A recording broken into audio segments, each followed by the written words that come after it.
नमस्कार मित्रांनो, मी आहे तुमचा लाडका चिंटू. जय हिंद मित्रांनो. आजचा विषय 15 ऑगस्ट. शाळा लवकर जायची तयारी. आधी घरात झेंडावंदन.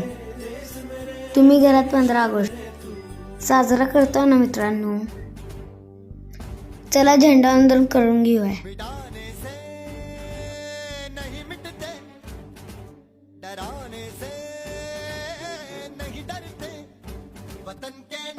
दादाला मी आज वॉच गिफ्ट दिली.